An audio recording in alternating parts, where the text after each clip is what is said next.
Megan Stoddard joins us live in studio after getting some answers. Abby, I spoke with an expert today about the root problem of these continued overflows around areas in Springfield. Many areas in western Massachusetts along the Connecticut River tend to see an uptick in sewer and debris overflow due to large amounts of rainflow. In the last 2 days, areas like Chicopee have seen these overflows rise. The map shows the 22 Chicopee pump stations that move wastewater and stormwater around the city. Western Mass News spoke with Eric Kerr, Chicopee Chief Operator for the Water Pollution Control Division, about one of the reasons for these major overflows of sewer and waste into the Connecticut River.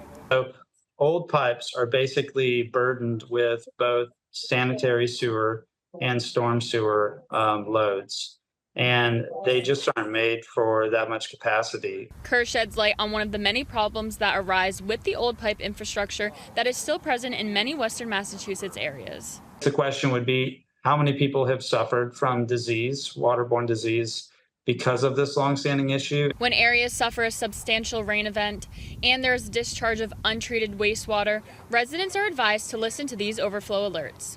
As you get a statement of refraining from entering the river for a period of time, that actually works. Typically, residents are advised to refrain from the water for about 48 hours after an overflow happens.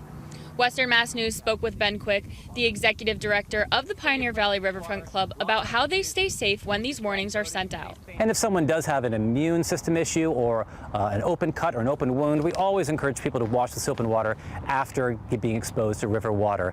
Despite the Connecticut River seeing these overflows, the Pioneer Valley Riverfront Club is not worried. We're not worried. In fact, quite the opposite. We're happy that this issue is having a light shed on it.